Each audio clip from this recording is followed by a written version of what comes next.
오늘 우리에게 주신 하나님의 말씀은 창세기 33장 1절에서부터 12절까지의 말씀입니다.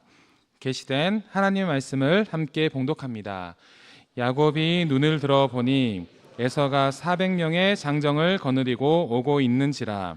그의 자식들을 나누어 레아와 라헬과 두 여종에게 맡기고 여종들과 그들의 자식들은 앞에 두고 레아와 그의 자식들은 다음에 두고 라헬과 요셉은 뒤에 두고 자기는 그들 앞에서 나아가되 몸을 7번 땅에 굽히며 그의 영 에서에게 가까이 가니 에서가 달려와서 그를 맞이하여 안고 목을 어금 맞추어 그와 입 맞추고 서로 우니라. 에서가 눈을 들어 여인들과 자식들을 보고 묻되 너와 함께한 이들은 누구냐? 야곱이 이르되 하나님이 주의 종에게 은혜로 주신 자식들이니이다. 그때 여종들이 그의 자식들과 더불어 나와 절하고 레아도 그의 자식들과 더불어 나와 절하고 그 위에 요셉이 라헬과 더불어 나와 절하니 에서가 또 이르되 내가 만난 바 이 모든 때는 무슨 까닭이냐? 야곱이 이르되 내 주께 은혜를 입으려 함이니이다. 에서가 이르되 내 동생아 내게 있는 것이 족하니 내 소유는 내게 두라. 야곱이 이르되 그렇지 아니하니이다.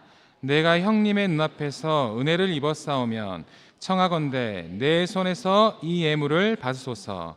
내가 형님의 얼굴을 배운즉 하나님의 얼굴을 본 것 같사오며 형님도 나를 기뻐하심이니이다. 하나님이 내게 은혜를 베푸셨고 내 소유도 족하오니 청하건대 내가 형님께 드리는 예물을 받소서 하고 그에게 강건함에 받으니라. 에서가 이르되 우리가 떠나자. 내가 너와 동행하리라. 아멘. 오늘 제목을 한번 우리 같이 읽어볼까요? 맺힌 것은 풀어야 함께 산다. 이 함께가 중요해요.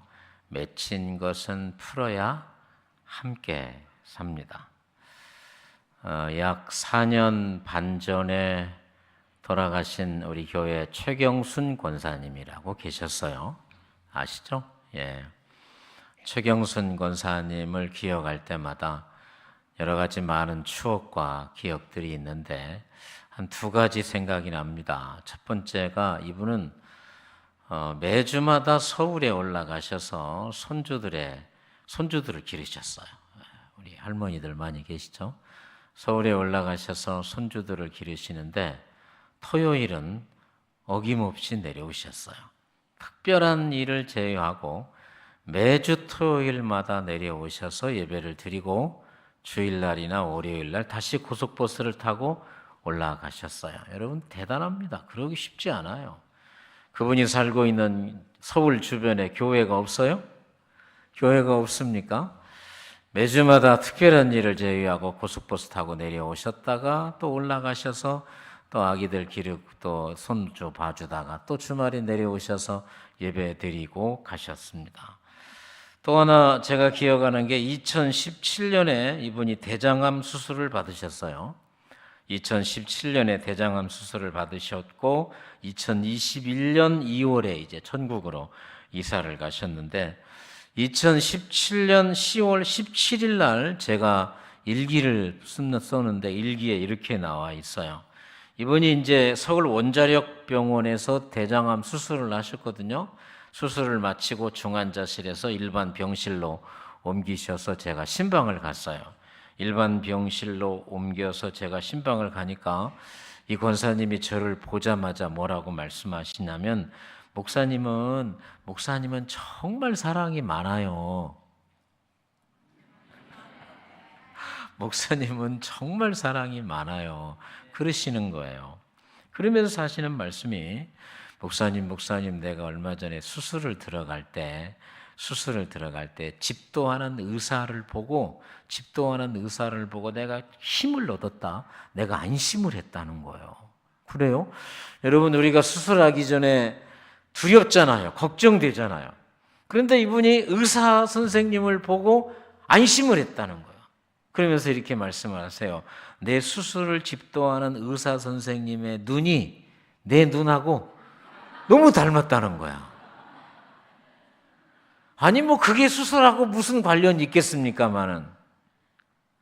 여러분, 큰 수술을 앞두고 수술을 집도하는 의사의 눈이 내가 좋아하는 목사님하고 눈만 닮아도 안심이 돼. 격려가 돼. 반대로 내가 싫어하는 사람의 눈을 가진 사람을 보는 것만으로도 불안하고 초조할 수 있다. 이게 사람입니다. 그래서 우리는 살면서 관계가 중요한 거예요. 가정에서의 관계, 세상에서의 관계, 그리고 교회 공동체에서 관계, 그리고 하나님과의 관계, 그리고 세상 자연과의 관계가 얼마나 중요하고 소중한지 모릅니다. 성경에 등장하는 화해와 화목의 이야기 가운데 정말 중요한 핵심적인 이야기 가운데 하나가 오늘 이삭의 쌍둥이 아들인 에서와 야곱의 갈등과 화해의 이야기입니다. 에서와 야곱의 갈등과 화해의 이야기를 보면서 형제 간의 불화가 서로를 얼마나 불행하게 만들 수 있는가, 또 형제 간의 화목이 서로를 얼마나 행복하게 할 수 있는가를 우리에게 말해주고 있는 거예요. 가정의 불행이, 가정의 싸움과 불화가 부부 간의 자식들에게 얼마나 큰 불행이 될 수 있는가, 반대로 가정의 화목이, 부부 간의 사랑과 존중이 가정과 자녀들에게 얼마나 큰 행복을 주는가를 보여준다라고 할 수가 있어요. 야곱과 에서는 한 어머니에게서 태어났습니다. 어머니가 같다는 거죠. 이것이 왜 중요하냐면 성경에 나와 있는 자식들끼리의 싸움은, 성경에 나와 있는 자식들끼리의 전쟁은 어머니가 다른 배다른 형제들과의 피 터지는 전쟁의 역사였거든요. 야곱의 12아들의 싸움도 그랬고요. 다윗의 자식들의 싸움 역시 배다른 자식들 간의 권력, 쟁투, 피비린내 나는 피의 전쟁이었던 걸 알 수가 있습니다. 그러나 에서와 야곱은 어머니가 같아요. 더군다나 쌍둥이였어요. 제가 쌍둥이는 아니어서 잘 모르지만 쌍둥이는 엄마 몸속에 같이 있잖아요. 같이 있고 숨 쉬고 엄마가 주는 그 같이 먹는 남다른 긴밀한 관계를 가진 게 쌍둥이인데, 에서와 야곱은 특이하게도 어머니 몸속에서부터 다투고 싸운 아주 특이한 사이였습니다. 오늘은 이 에서와 야곱의 갈등, 그리고 에서와 야곱의 화해를 통해서 내 자신을 봤으면 좋겠어요. 우리 가정을 봤으면 좋겠고, 우리 교회를 봤으면 좋겠고, 이 나라 이민족을 봤으면 좋겠습니다. 에서와 야곱의 갈등과 화합을 통해서 나를 보고, 우리 가정을 보고, 우리 교회를 보고, 이 나라 이민족을 봄을 통해서 오늘도 말씀하시는 하나님의 음성을 듣는 귀한 시간이 되기를 축복합니다. 첫 번째, 왜 에서와 야곱은 원수가 되었을까? 무엇이 에서와 야곱으로 하여금 죽이고 싶을 정도의 원수지간이 되었을까? 에서는 분별력이 없습니다. 요즘으로 말하면 에서는 아주 단순한 사람입니다. 사냥 나가서 고기 잡아서 그냥 먹고 마시고 술 한잔 먹고 그냥 그런 아주 단순한 사람이었다면, 야곱은 끝없는 욕심을 가진 사람입니다. 내가 갖고자 하는 것은, 내가 얻고자 하는 것은 끝까지 가서 얻고 마는, 다른 사람을 속여서라도 얻고 마는 그런 욕심 많은 사람이 야곱인데, 그래서 야곱은 어머니와 짜고 나이 많이 잡수신 아버지를 속여서 형의 장자권을 취하는 이런 어리석은 일을 하게 됩니다. 이 일을 통해서 형 에서는 자신의 동생 야곱을 죽이겠다는 살 의를 품게 됩니다. 여러분, 에서는 단순한 사람입니다. 단순한 에서가 무엇 때문에, 무슨 일을 계기로 자기의 사랑하는 동생을 죽이겠다라고 마음 먹었을까요? 그래요. 내 것이 건드림 당한 거예요. 여러분, 살면서 우리가 왜 원수가 됩니까? 우리가 왜 너 죽고 나 죽고 싸웁니까? 그래요. 내 것을 건드린 거예요. 누군가가 말로 내 자존심을 건드렸어요. 누군가가 내 돈을 건드리고, 내 생명 같은 자식을 건드리고, 내가 힘써 쌓아 올린 사업을 누군가가 건드렸어요. 여러분, 우리가 이런 거 살면서 이런 영린 같은, 거꾸로 선 비닐 같은 영린 같은 것들이 건드려지면 참기 힘들어요. 자존심을 건드림당하고 돈에 대해서, 자식에 대해서, 그리고 내 어떤 것에 대해서 건드림당하면 견딜 수 없는 거죠. 성경에 나와 있는 영원한 라이벌 가운데 한 사람이 사울과 다윗, 다윗과 사울이잖아요. 왜 사울이 다윗을 그렇게 수십 년 동안 자신의 평생을 다 바쳐서 다윗을 죽이려고 추적합니까? 사울의 자존심을 이스라엘 백성들이 건든 거예요. 사울의 자존심을 건든 거죠. 그게 사무엘상 18장 7절, 다윗이 죽인 자는 천천히, 사울이 죽인 자는 천천히요, 다윗은 만만이로다. 이게 무슨 의미가 있겠어요? 그냥 지나가면서 이스라엘의 최대 난적이었던 골리앗을 다윗이 이겼다는 소식을 듣고 이스라엘의 여인들이 그냥 생각 없이 다윗이 죽인 자는 만만인데 사울이 죽인 자는 천천히다. 이것이 사울의 자존심을 건든 거죠. 그 다음에 또 한 사람의 예를 들면 에스더서에 나오는 모르드게와 하만이라는 사람입니다. 하만이 모르드게를 죽이려고 장대를 만듭니다. 장대를 만들어 놓고 모르드게 이놈 내가 너 잡아 죽이리라 그래요. 여러 가지 이유가 있지만 가장 중요한 이유는 나보고 인사를 안 해. 여러분, 세상에 나보고 인사 안 한다고 장대 만들어 놓고 달아 죽여요? 이게 사람이에요, 여러분. 우리가 그 자리에 잘 안 올라가 봐서 그러지 모든 사람이 다 절하는데 한 사람이 절을 안 해. 모든 사람이 나한테 엎드려 경배하는데 한 사람은 나한테 엎드려 경배하지 않을 때 얼마나 기분 나쁘겠어요. 얼마나 자존심 상하겠어요. 하만이 엎드려 절하지 않는 모르드게가 기분 나빠서 모르드게를 잡아 죽이려고 장대를 만들어 놓는 이야기가 에스더서에 나오잖아요. 여러분, 이런 거죠. 야곱은 에서의 장자권을 건드렸어요. 에서는 단순해서 장자권이 얼마나 중요한지를 몰랐지만 나중에 알고 보니까 이게 보통 중요한 게 아니야. 더군다나 자기 동생이 어머니와 짜고 아버지를 속여서 자신의 장자권을 뺏어갔다는 사실을 알고, 여러분, 빼앗기면 더 아깝잖아요. 빼앗기면 더 귀해 보이잖아요. 그래서 그 순진하고 단순했던 에서의 마음속에 야곱을 죽이겠다는 살의를 품게 되는 겁니다. 야곱은 형 에서가 자신을 죽이려고 한다는 생각을 알고 고향집을 떠나 외삼촌 라반의 집에서 20년을 삽니다. 고생 무진장합니다, 여러분. 야곱 20년 동안의 고생의 결과 부인이 4명이고 아들이 11명이고 큰 부자가 됐습니다. 이제 고향으로 돌아가야 돼요. 여러분, 고향 떠난 사람이 성공하면 금유환영해가지고 고향으로 돌아가고 싶은 야곱. 근데 가고 싶은데 한 가지 걸리는 사람이 있어. 누가 걸릴까요? 에서가 걸리는 거야. 형이 걸리는 거야. 여러분, 이걸 보면 시간이 해결해 주는 것도 있지만 시간이 아무리 흘러도 해결해 주지 않는 게 인간관계인 거예요. 20여 년의 세월이 지났는데 야곱의 가슴속에는 20년 전 내가 형 에서를 엄마와 짜고 아버지를 속여서 형님의 장자권을 뺏은 그 사건이 마음속에 시퍼렇게 살아있는 거예요. 그래서 고향으로 돌아가려고 하는 야곱의 마음이 창세기 32장 7절에 이렇게 말합니다. 야곱이 심히 두렵고 답답하여.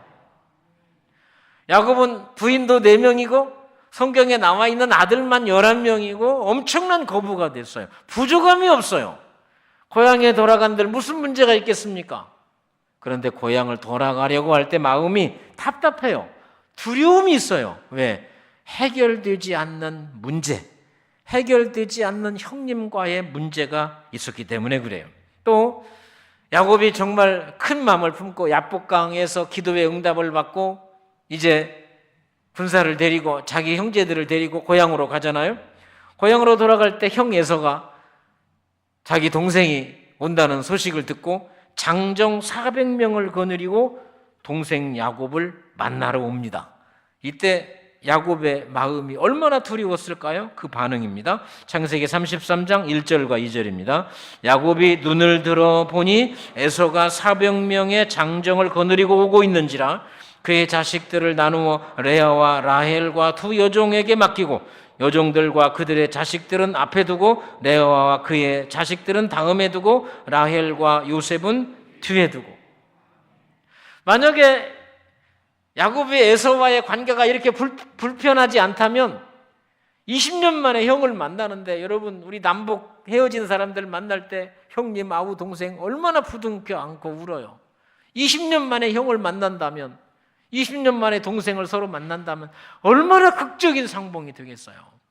그런데 마음에 풀리지 않는 이런 게 있기 때문에 두렵고 떨릴 뿐만 아니라 400명의 장정을 데리고 형님이 온다는 소식에 야곱이 덜덜덜덜 떨죠.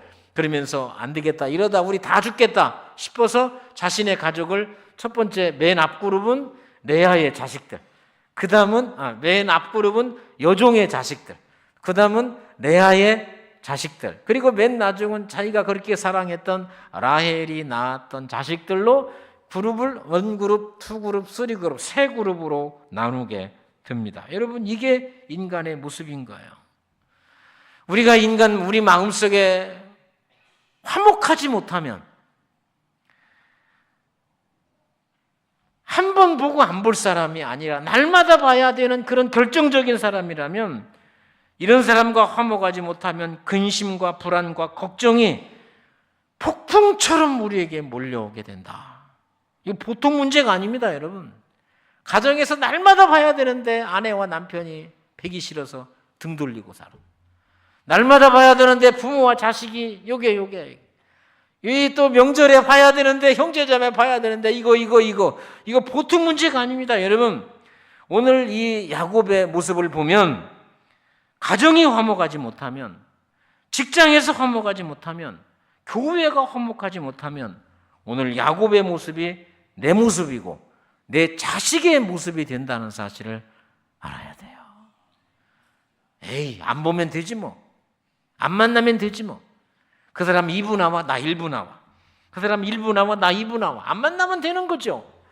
단순하게 생각할 수 있을지 모르지만, 우리가 하나님 앞에서 하나님이 만드신 소중한 사람들과 화목하지 못하는 것이 내 문제가 되면, 가정이 화목하지 못하고, 직장이 화목하지 못하고, 교회에서 화목하지 못하면, 오늘 야곱의 이 불안해하는 이 모습이 내 모습이 되고 내 자식의 모습일 수 있다는 사실을 여러분 기억해야 돼요. 두 번째, 그러면 이 화해를 위해서 야곱이 어떻게 합니까? 화해를 위해서 우리가 행동을 해야 되는데, 야곱의 모습을 봅니다.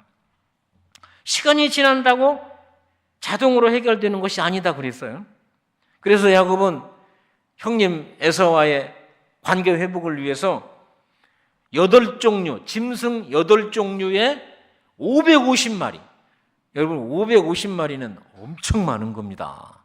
8종류의 짐승 550마리를 먼저 형님에게 보냅니다. 선심을 사기 위한 거죠. 그리고 자기는 야복강에 가서 환도뼈가 부러질 정도로 씨름하며 기도합니다.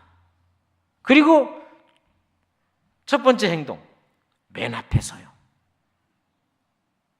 야곱이 맨 앞에 서요. 자, 창세기 33장 1절 2절 시작.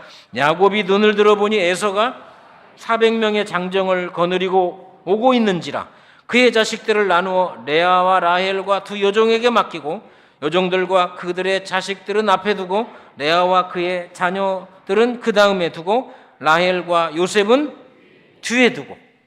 참 그 위기의 순간에도 그 야곱의 그 교묘한 그 머리 굴림에 그런 게 나오잖아요. 이러다 우리가 다 죽겠어. 그래서 이제 12명의 자식을 세 대로 나누잖아요. 맨 앞에 두 여종의 자식들, 그 다음에 레아의 자식들, 그 다음에 라헬의 자식들로 나눌 때, 이것을 볼 때 아내들이 아이고 우리 남편 믿을 수 있겠어요? 그 자식들이 우리 아버지 믿을 수 있겠냐고요. 그런데 끝에 보면 33장 3절에 봅니다. 3절, 자기는 그들 앞에서 나아가되, 여기까지. 1절과 2절까지만 보면 교활한 야곱이 여전히 똑같다. 그런데 3절에 보니까 자식들은 세 그룹으로 나눴지만 맨 앞에 누가 섰어요? 내가 섰어요. 맨 앞에 누가 섰어요? 야곱이 섰어요. 부탁합니다. 여러분, 어떤 문제를 위해서, 갈등의 문제를 위해 숨지 마세요. 안 만나면 되지 뭐. 2부 나와? 나 1부 나오면 되지 뭐. 그 양반 1, 2부 다 나와? 그럼 안 나오면 되지 뭐. 여러분, 이렇게 숨는 것으로, 피하는 것으로 문제가 해결될 수 있는 게 아니거든요. 또 누구를 대리를 세워서 대리전 양상으로 가면 더 큰 문제가 생기는 거죠. 스위스의 신학자인 에밀 브루너라는 신학자가 있는데, 이분이 정말 좋은 친구와 어떤 오해와 이런 갈등으로 인해서 이 갈등이 생겨서 1년 동안 서로 만나지도 않고, 요즘은 뭐 전화 뭐 그런 것도 없으니까 서로 만날 수가 없었어요. 에밀 브루너는 말씀을 읽고 말씀을 들을 때마다 친구와 화해하고 화목해야 된다는 말씀을 듣고 새로운 마음을 가지고 편지를 쓰는 거죠. 5통의 편지를 썼는데 이 편지가 답장을 안 해요. 여러분 5번이나 했는데 안 하면 됐어 뭐 내가 아실 거 뭐 있나 뭐 이런 생각할 수 있잖아요. 그런데 어느 날 추운 겨울에 에밀 브루너는 이 친구 집을 방문해서 눈보라 속에 서서 문을 두드립니다. 한참을 두드린 후에 친구가 나왔어요. 그러면서 이렇게 말합니다. 얼음장 같았던 친구의 가슴을 녹이는 것은 10분도 걸리지 않았다. 무슨 이유인지 두 친구가 1년 동안 서로 오해하고 갈등했는데 5번의 편지를 보내도 아무 답장도 없었던 그가 찾아가서 추운 겨울 문을 열고 만나서 그 얼음장 같았던 친구의 마음을 녹이는 데는 10분도 걸리지 않았다. 부탁합니다, 여러분. 갈등을 해결하고 화목을 위해서는 이런 적극적인, 내가 맨 앞에 찾아가서 손을 내밀고 함께하는 모습이 있어야 된다는 거죠. 화해를 위해서 야곱은 맨 앞에 섰어요. 2번째, 무릎을 꿇었어요. 맨 앞에 가던 야곱은 형 에서를 만났습니다. 20년 만에. 얼마나 두려웠을까요? 얼마나 답답했을까요? 20년 동안 고생해서 일구어 놓은 모든 것이 한꺼번에 사라질 수 있는 위기 앞에 야곱이 선 것입니다. 이때 야곱은 한 번도 해보지 않은 이상한 행동을 합니다. 창세기 33장 3절이죠. 자기는 그들 앞에서 나아가되 몸을 7번 땅에 굽히며 그의 형 에서에게 가까이 가니. 맨 앞에 야곱이 섰습니다. 그리고 형 에서를 향해서 7번 땅에 굽혔다. 이미 야곱은 야복강에서 천사와 씨름하다 허벅지 관절이 부러져서 절었어요. 절고 있다고 그랬어요. 여러분 살면서 허벅지 관절이 다쳐서 수술하신 분 있잖아요. 허벅지 관절 다쳐보니 교회 나올 수 있습니까? 못 나와요. 걸을 수가 없어요. 그러나 야곱은 그 다리를 질질 끌면서 형 에서 앞에 절을 합니다.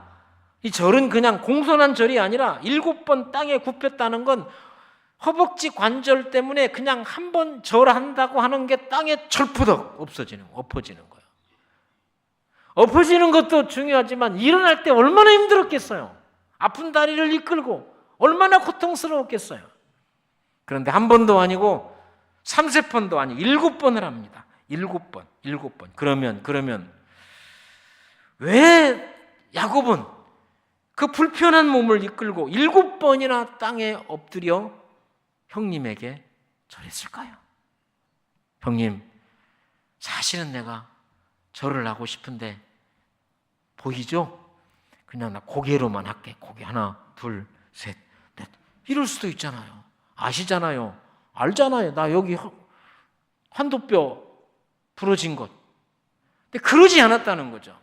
그럼 왜 그랬을까? 왜 핑계대지 않고 형님 앞에서 7번이나 부러진 환도뼈를 끌고 자빠지고 일어나고 왜 그랬을까요? 간절함이에요. 여러분, 관계의 위기는 가정의 위기고 신앙의 위기고 생명의 위기라는 사실을 야곱은 알았어요. 형님과의 관계 회복을 하지 않으면 자신이 20년 동안 쌓아놨던 모든 것들이 없어질 뿐만 아니라 자신의 생명까지도 위험하다는 것을 알았어요. 그래서 여러분 잘 살아야 돼. 그래서 여러분 우리가 잘 살아야 돼. 왜? 내 관계의 위기는, 가정에서의 관계의 위기는 가정이 깨지는 거예요. 관계의 위기는 교회를 옮기는 것을 뿐만 아니라 신앙의 위기까지 오는 거예요. 많은 사람들이 관계의 위기를 건너서지 못하고 생명까지도 포기하는 사람들을 보게 될 때마다 관계가 이렇게 중요하구나. 가정에서, 교회에서, 세상 공동체에서 관계가 이렇게 중요하다는 사실을 다시 한번 깨닫게 되는 거죠. 저는 목회하면서 심각한 관계의 위기를 겪은 적이 있습니다. 짧게 또는 길게 정말 살고 싶지 않을 정도로 힘들고 어려웠어요. 제가 고등학교 졸업하고 21살에 신학교에 들어가서 1학년 2학기 때부터 교육전도사를 시작해서 군대 3년을 제외하면 지금까지 9개 교회에서 41년을 교회를 섬기고 있는데, 제가 지금까지 사람 앞에 3번 무릎을 꿇었습니다. 한 번은 장로님 앞에서, 2번은 안수 집사님 앞에서, 한 번은 교육전도사 때, 2번은 담임 목사 시절에 무릎을 꿇었어요. 제가 맨 처음 무릎 꿇었던 때는 32살. 제가 한 부서를 맡아서 여름성경학교를 강원도 원주 연세대학교 캠퍼스에 아이들을 데리고 갔어요. 3박 4일로. 첫날 과정을 마치고 저녁에 교사 경건회를 하면서 내일 아침에 교사들이 일찍 나와서 교사 경건회 하고 그 다음에 아이들을 맞읍시다. 이미 이것은 우리가 서울을 떠나기 전에 이미 그렇게 하기로 결정을 했었던 거예요. 그런데 그 당시 저보다 한 15살 정도 더 먹은 안수 집사가 반대를 하는 거예요. 전도사님, 아이들 수련회지 교사 수련입니까? 그냥 합시다. 근데 또 하기로 했으니까 저는 또 FM이잖아. 그래서 하기로 하고 제 방에 들어가니까 제가 안수 집사님하고, 부장 되신 안수 집사님하고 같은 방을 쓰는데, 들어가니까 안수 집사님이 등을 딱 돌리고 자는 척 하더라고. 참 사람이 마음이 떠나면 등을 돌려요. 그 전에 이분이 저를 보면 전사님 그랬거든요. 잠시 전에 저하고 그런 갈등을 겪고 난 다음에 같은 숙소를 쓰는데 딱 등을 돌리고 자는 척 하길래 저도 모른 척하고 그냥 잤습니다. 그리고 아침에 일찍 일어나서 예정대로 교사 경건회를 하는데 그 부장 집사님만 안 오고 다 와서 전부 다 이렇게 교사 경건회를 마치고 제 방에 들어가니까 안수 집사님이 일어나가지고 세수를 하고 방에 앉아 계셨어요. 그때 제가 그분 앞에 무릎을 꿇고 정확하게 이렇게 말했습니다. 집사님, 저는 젊습니다. 제가 잘못한 것이 있으면 말씀해 주세요. 그때 제 나이 32살. 저는 제가 지금 생각해도, 아니, 내가 32살에 어떻게 그럴 수 있었을까? 우리 집에 그 흔한 서리 집사 한 명도 없었어요. 누가 나한테 멘토가 되어가지고 목표는 이렇게 하는 것이다 하고 가르쳐주는 사람도 없었는데, 내가 어떻게 32살 그 전도사 때 부장 집사 무릎을 꿇고, 집사님, 저는 젊습니다. 제가 잘못한 것 있으면 말씀해 주세요. 그래서 전사님 왜 그러세요? 그래서 문제가 해결돼서 나머지 여름 수련회를 은혜 가운데 마쳤던 기억이 있어요.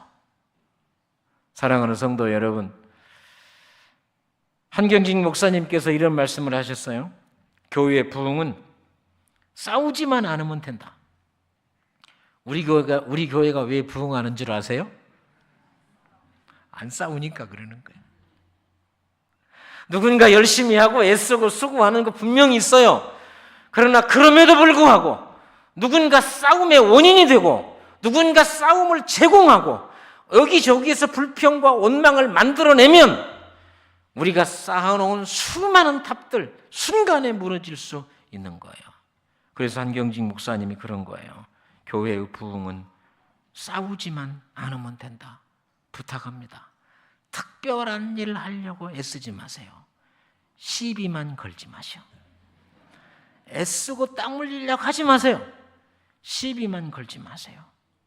야곱은 화해를 위해서 맨 앞에 섰잖아요. 무릎을 꿇잖아요. 세 번째, 말이 달라져요. 참 중요합니다. 말이 달라져. 형 앞에서의 말이, 하나님 앞에서의 말이 달라질 뿐만 아니라 형 앞에서, 오늘은 형 앞에서의 달라진 야곱의 말투를 한번 보겠습니다. 첫 번째, 야곱이 형 앞에서 자식 자랑을 안 하네. 자식 자랑. 자, 창세기 33장 5절입니다. 에서가 눈을 들어 여인들과 자식들을 보고 묻되 너와 함께한 이들은 누구냐? 야곱이 이르되 하나님이 주의 종에게 은혜로 주신 자식들입니다. 여러분, 내 자식 너무너무 잘 나가는데 좀 물어봐 달라고. 왜 안 물어봐줘? 그래서 시험 드는 거야. 좀 물어봐줘. 우리 아들 좀 어떠냐고, 우리 딸 좀 어찌냐고 좀 물어봐 달라고. 그런데 에서가 야곱의 자식들을 보고 물어보잖아요. 이 자식이 뭐냐? 너와 함께한 이놈들은 누구냐? 그 말에 야곱이 형님, 큰아들 루벤은 이런 놈이고 시므온은 이런 놈이고 레위는 이런 놈이고 유다는 이런 놈이고 더 나아가 저놈 저 베냐민과 요셉을 보십시오. 그러지 않았어요. 하나님이 저에게 은혜로 주신 자식입니다. 이렇게 말하잖아요. 누군가가 여러분의 자식들, 잘나고 똑똑한 자식들 그냥 안 물어봐줘서 시험 들 정도의 잘나고 똑똑한 자식들 누군가 물어보거든 하나님이 저에게 은혜로 주신 자식들입니다. 이렇게 말씀하시길 바랍니다. 아멘은 하지만 돌아서면 그렇게 안 할 줄 알지만 그래야 돼요. 그 다음에 또 돈 자랑할 수 있는 절호의 기회가 생겼네. 돈 자랑할 수 있는. 창세기 33장 8절과 11절입니다. 에서가 또 이르되 내가 만난 바 이 모든 때는 무슨 까닭이냐? 야곱이 이르되 내 주께 은혜를 입으려 하나이다. 형님이 내게 은혜를 베푸셨고 내 소유도 족하오니 청하건대 내가 형님께 드리는 예물을 받으소서 하고 그에게 강권함에 받으니라. 야곱이 형 에서에게 8종류의 짐승 몇 마리를 보냈다고 그랬어요? 550마리. 여러분 550마리 엄청 많이 들어. 여러분 사람하고 관계 깨어진 것을 묶으려면 이렇게 돈이 들어갑니다. 그러니까 잘 살 때 잘 유지하셔. 여러분 부부도 형제도 좋을 때 잘 사셔. 그거 깨지려고 하는 것, 그거 묶으려면 오늘 야곱 550마리 보내잖아. 550마리. 자, 이걸 보고 이게 뭐냐 그래. 이때는 뭐냐? 이게 뭐냐? 그러니까 야곱이 뭐라고 말하냐면 내 주께 내가 형님께 은혜를 입기 위해서 보낸 뇌물입니다. 이렇게 말해. 그러면서 11절에 내가 가진 이 모든 것은 하나님이 은혜를 주셔서 이 모든 것을 내가 벌어서 부자가 됐습니다. 지금 그런 거예요. 여러분 누군가가 내 재산에 대해서 부자가 되고 거부가 됐을 때 말도 마세요. 내가 이거 하려고 새벽밥 먹고 새벽 이슬 맞으면서 저녁 밤중까지 일해가지고 이걸 누렸지 어디 공짜가 있겠어요? 그렇게 말할 수 있잖아요. 그런데 야곱은 하나님의 은혜입니다. 자식을 놓고도 하나님의 은혜입니다. 재산을 놓고도 하나님의 은혜입니다. 또 하나 세 번째, 말끝마다 형님 그래요. 여러분 저도 위로 형님이 있어요. 저도 동생입니다. 가끔 가다 보면 집안에 동생이 형보다 잘 나갈 때 있어요. 동생이 형보다 돈도 잘 벌고 뭣도 말할 때 동생들에게 부탁합니다. 형 무시하지 마세요. 형입니다. 또 집안에 동생이 언니보다 잘나고 똑똑하고 돈 잘 벌 때 있어요. 동생들 언니 무시하지 마세요. 그래서 오늘 야곱처럼 우리는 이래야 돼. 형님 시작. 형님 왜 안 하셔? 언니 하려고 이제 언니 해야 돼. 시작. 언니. 여러분 질서인 거예요. 우리 집안에 언니가 나보다 먼저 태어났잖아. 형님이 나보다 먼저 태어났잖아. 중요한 거예요. 야곱은 한 번도 형을 형답게 생각지 않았지만 오늘은 형님 그러다가 네 번째 최고의 아부 간절한 야곱의 고백이 등장합니다. 창세기 33장 10절입니다. 내가 형님의 얼굴을 배운즉 하나님의 얼굴을 본 것 같사오며 형님도 나를 기뻐하심이니라. 아부요, 아부. 어떻게 형님의 얼굴이 하나님의 얼굴이 아닙니다. 지금 자기가 죽을 것 같은데 지금 위협적인 형의 얼굴이 어떻게 하나님의 얼굴같이 보여요? 아부인 거예요. 따라서 합시다. 아부도 능력이다. 나는요 있는 이야기만 하지 못해요. 그러지 마세요. 그 이상한 소리 하지 마세요. 여러분, 아부도 은혜가 있어야 아부도 가능한 거예요. 진정한 아부는 능력이요. 오늘 어떻게 형님의 얼굴이 하나님의 얼굴같이 보일까요? 두렵고 무서운 형님의 얼굴이 어떻게 야곱의 눈에는 하나님의 얼굴같이 보일까요? 딱 하나, 간절함이야. 간절함. 내가 오늘 이 형님과 화해하지 않으면 내 재산, 자식들 다 죽을 수 있어요. 내 목숨도 사라질 수 있다는 이 간절함, 그 간절함이 교활한 야곱이 형 에서 앞에서 내가 형님의 얼굴을 배운 즉 하나님의 얼굴을 뵌 것 같습니다 라고 고백하게 만드는 거예요. 우리 며느리는 내 딸 같아. 거짓말이야. 우리 시어머니는 우리 친정엄마 같아. 거짓말이야. 근데 그게 가능할 때가 있어. 언제? 간절할 때. 여러분, 간절할 때.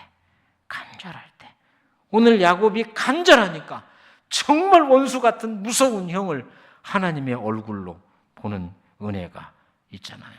사랑하는 성도 여러분, 야곱은 화해를 위해서 이런 과정을 거칩니다. 우리도 이런 과정을 통해 화해의 은혜를 누리세요. 자, 세 번째 그 결과. 창세기 33장 4절, 9절, 11절. 에서가 달려와서 그를 맞이하여 안고 목을 어긋맞추어 그와 입맞추고 서로 우니라.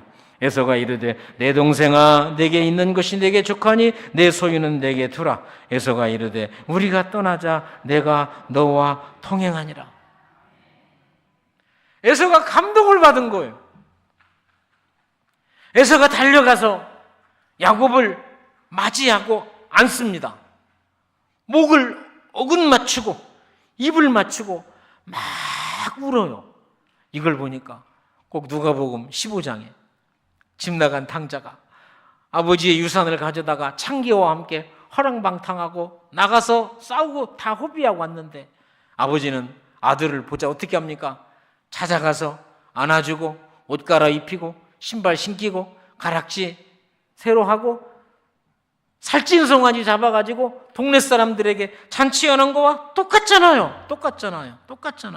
그러면서 9절에 말하잖아요. 에서가 내 동생아 너 나하고 쌍둥이잖아.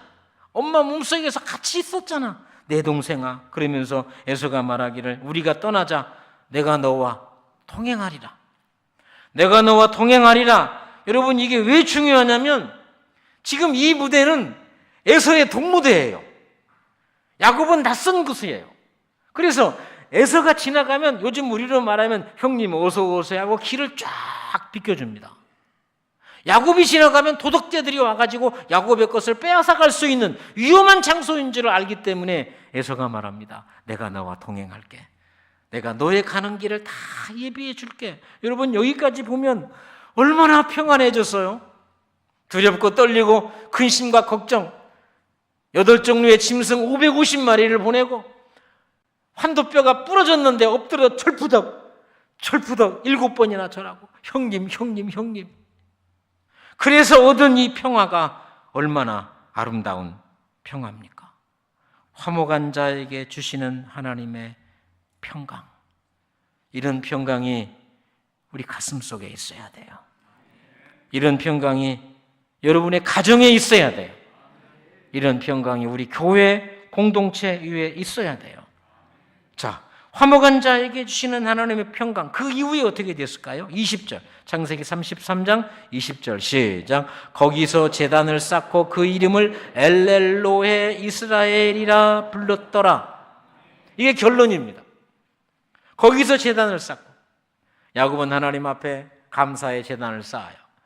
그리고 그 제단 앞에서 엘렐로헤 이스라엘, 이스라엘은 야곱이잖아요. 엘렐로헬 이스라엘, 야곱의 하나님이다. 야곱의 하나님이다. 이 말을 조금 더 의역하면 이 모든 문제의 해결의 은혜를 누가 주셨다? 하나님이 주셨다.